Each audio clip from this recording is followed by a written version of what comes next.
नमस्ते दोस्तों, आज मैं आप लोगों को कलयुग में घट रहे ऐसे घटना के बारे में बताएंगे जो कि श्री कृष्ण ने द्वापर युग में ही बता दिए थे। ऐसे ही रोचक जानकारी सुनने के लिए मेरे YouTube चैनल को सब्सक्राइब करें।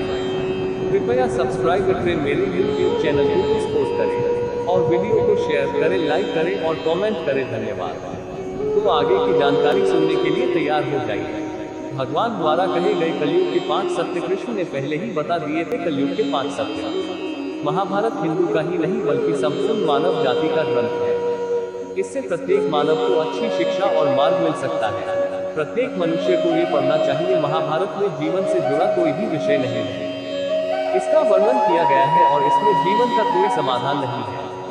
इस ग्रंथ में देश, धर्म, न्याय, राजनीति, समाज, योग, युद्ध, परिवार, ज्ञान, विज्ञान, अध्यात्म और प्रौद्योगिकी आदि सभी विषयों का ज्ञान वर्णित है। आज की इस पोस्ट में हम महाभारत का ऐसा प्रसंग के बारे में बता सकते हैं जिससे आज का मानव बहुत कुछ सीख सकता है। उस समय की बात है जब 5 पांडवों को वनवास हुआ था। तब बात वनवास जाने से पहले पांडवों ने भगवान श्री कृष्ण से मांगी थी, ये श्री कृष्ण, अभी यह द्वापर युग का अंतकाल चल रहा है, आप हमें बताएं कि आने वाले कलयुग की गति क्या और कैसी होगी। श्री कृष्ण उत्तर दे रहे हैं, मैं नक्षत्रों को सीधा सा उत्तर तो नहीं दे सकता, लेकिन हाँ, तुम 5 भाई वन में जाओ और वन में जो कुछ देखो मुझे बताओ। मैं राक्षस उनके कलयुग में प्रभाव। महाभारत हिंदू का ही नहीं बल्कि संपूर्ण मानव जाति का ग्रंथ है। इससे प्रत्येक मानव को अच्छी शिक्षा और मार्ग मिल सकता है। प्रत्येक मनुष्य को ये पढ़ना चाहिए। महाभारत में जीवन से जुड़ा कोई भी विषय नहीं है। इसका वर्णन किया गया है और इसमें जीवन का कोई समाधान नहीं है।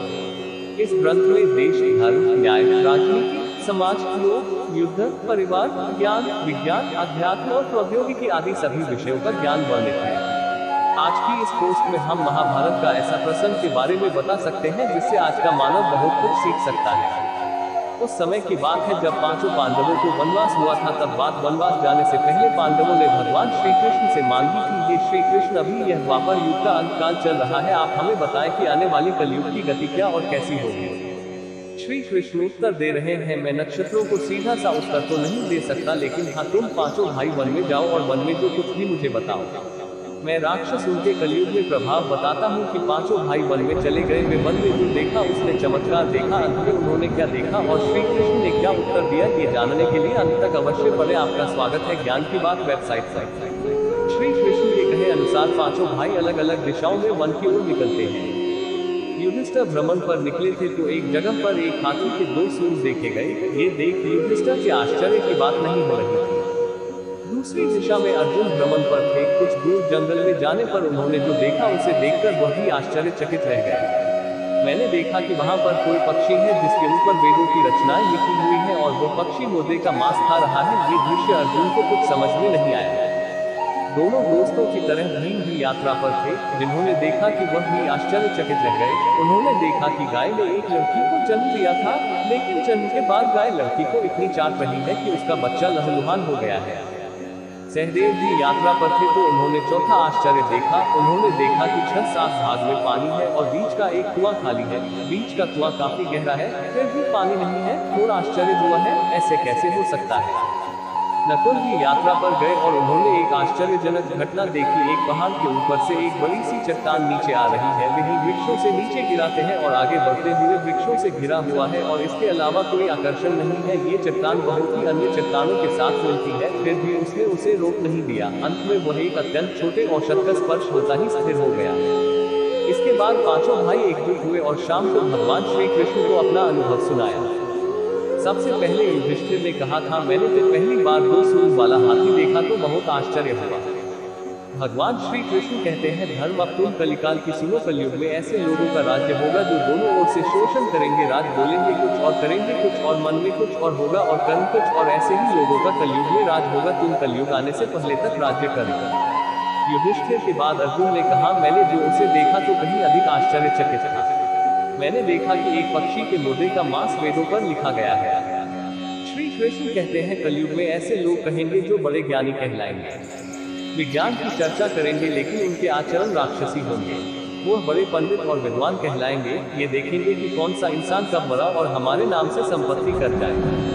हे अर्जुन, संस्था के व्यक्तिगत विचार जानेंगे, कौन सा इंसान मरे और संस्था हमारा नाम पर हो जाएगा।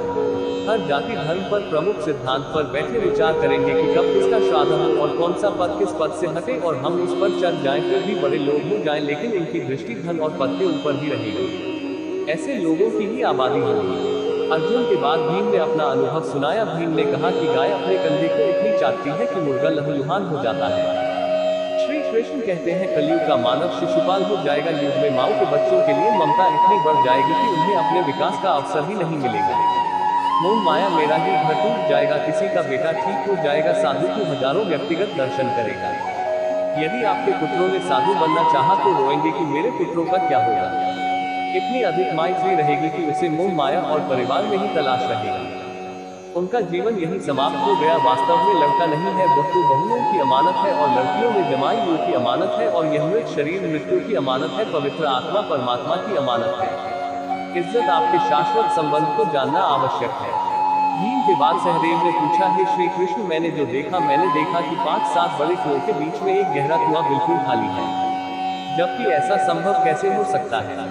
भगवान श्री कृष्ण ने जवाब में कहा, कलयुग में लड़की की शादी में, मकान के उत्सव में, छोटे छोटे उत्सव में तो लाखों रुपए खर्च कर दिए जाते हैं, लेकिन नापसंद में ही अगर कोई भूखा प्यासा मर रहा होगा तो ये नहीं दिखेगा कि उसका पेट भरा है या नहीं।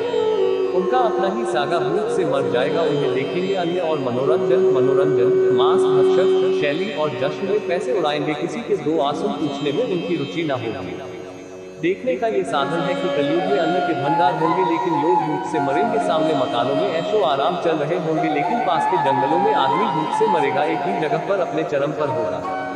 सहदेव के बाद नकुल ने श्री कृष्ण को बताया कि मैंने भी एक आश्चर्यजनक दृश्य देखा है कि एक बड़ा सी रॉक माउंटेन पर से धूली के पेड़ों के तने और चट्टाने भी उसे ना रोके रखा। एक छोटे से उपचार के स्पर्श से ही वह बड़ा रॉक रुक गया। समझ नहीं मिला कैसे। श्री कृष्ण ने कहा, कलयुग में मानव का मन नीचे गिरेगा, उसका जीवन पतित होगा। ये जीवन धन के सिलाव से नहीं रुकेगा, न ही सत्य के दर्शनों से रुकेगा। हरि नाम के एक छोटे से उपाय से, हरि कीर्तन से मानव जीवन रूपी उपाय का गिरना रुक जाएगा।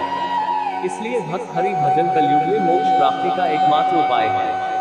अंत में भी मैं यही कहूंगा कि मुझे सपोर्ट करें। मेरे YouTube चैनल को सब्सक्राइब करें, लाइक करें और कमेंट करें। धन्यवाद।